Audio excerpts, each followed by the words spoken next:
مع هذا الفيديو ان شاء الله العسل اللي غادي يجيك ناجح ويجيك عاقد ويولي عندك معتمد لجميع الوصفات ديالك والمعسلات ديالك الرمضانيه وغير رمضانيه. ان شاء الله تابعوا معايا الفيديو حتى الاخر، وطريقه سهله مقادير مضبوطه والنتيجه كما كتشوفوا. العسل كيجي عاقد وكيجي لصق على اليدين كما كتشوفوا معايا في الفيديو، وكيجي اللون ديالو كيحمق وكيجي مثبت داك العسل على الحلويات اللي غادي ديروا. ان شاء الله نبداو بالمقادير والطريقه في اول فيديو. ما تنساونيش باللايك وبارطاجيو مع الاصدقاء والاحباب باش تكبر هذه القناه ان شاء الله. هنا غادي نحتاجو واحد قالب ديال السكر، لا حسن يكون قالب السكر حسن من سنيده كتجيبيه النتيجه رائعه.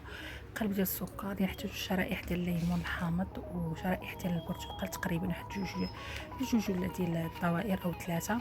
هنايا عندي الزريعه او حبوب ديال الاتاي، عندي تقريبا 7 أو 10 ديال الحبات ديال القرنفل، وعندي هنايا نجمه ديال الارض ممكن ديروها ممكن تستغناو عليها.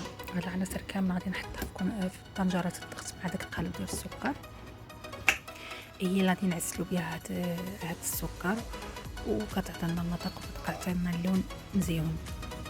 صافي من بعد ما وضعت ديك الشرائح ديال البرتقال والليمون او الحامض في طنجره الضغط، ديك الحبوب ديال الاتاي درتها هكا خنيشه هكا ولا شي زيت او ديال الحياتي ولا، وكتاخذوا كتضيفوه. هنا كنزيد لتر وربع ديال الماء استعملت في هذه الوصفه. صافي كندير على داك الماء ومجرد انكم كديروه كما كتشوفوا كيذوب داك السكر. غادي نخليو هذا السكر يذوب على خاطرو، شعلت على العافيه وغادي نخليوه يذوب داك السكر. من بعد غادي نسد على كوكوط ديالي 30 دقيقه 35 دقيقه ما تدوزوهاش، كتفتحوا عليه وغتلقاو العسل ديالكم هذا هو الشكل ديالو.